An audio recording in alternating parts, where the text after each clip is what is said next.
I have never made a fall island before, so why not try making one in 14 days? Hey everyone, and welcome back to my channel. My name is Malene, and I don't think I'm quite ready for this, but at the same time, I can't wait to get started. We're approaching the end of October, and this is usually the time when I really want to create a fall island. But for reference, the quickest that I've ever decorated an island was about 4 months, so my fall island would be finished sometime in February, and that's not really ideal. And therefore, I've decided to try and push myself. You've read it in the title and you heard me say it at the start of the video.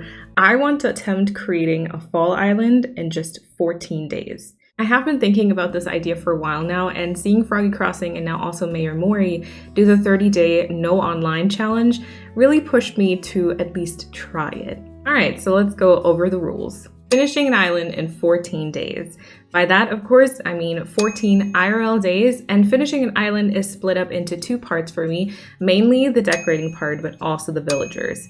We'll start from the very first day of literally choosing a map and reaching the 3 stars, etc. And then my main goal will be to decorate the land part of the island, so beaches and interiors are not necessarily included.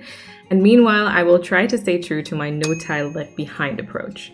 Time traveling is allowed. Without it, I'd just be able to reach 3 stars, I think after like 12 or 13 days. Actually, in this challenge, Nintendo Online is also allowed, so I will be using codes in Treasure Islands, which of course gives me more opportunities and makes a lot of things easier. But at the same time, of course, Treasure Island trips and code hunting still require a little bit of time. But for me in this challenge, I really wanted to first and foremost see if I could do it in the amount of time, because I do think that like inspiration and motivation will definitely be hard on some days. However, having said that, I can only do Treasure Island trips once I've paid off the initial 5,000 mile debt, so at least I do that one naturally. The DLC is also allowed, or actually in this case, I should probably say required. I'm not going to need it for the items since I can get those from Treasure Islands, but I have to finish it, and that means decorate at least 30 different houses to be able to customize the houses on my island and make them fit the general vibe of the island. And then the second part, the villagers, means I want to have a final lineup of 10 different villagers at the end of this challenge that actually fit the vibe and theme of the island. I will have to hunt for the first 3 plots, which are the normal, peppy, and lazy, since they're a little bit easier to hunt for, and for every other villager, I'll have to hunt for at least 10 tickets before I can use a Treasure Islands to fill the spot, or also an amiibo cart later on to kick out the autofill. And those will be the rules. And of course, with only 14 days to complete the island, preparation is key. So let's talk about my plans for the island. Number 1, the theme. Because I've never done it before and I've never succeeded, I want to attempt a very typical fall island combined with farm core. So I'm thinking differently colored trees, different produce, different farms, maybe some markets, etc. Number 2, name. I don't want to be stuck on the campfire scene forever, so I already thought about a name and I wanted it to be tied to the theme of the island, so we're going to call it Hokkaido.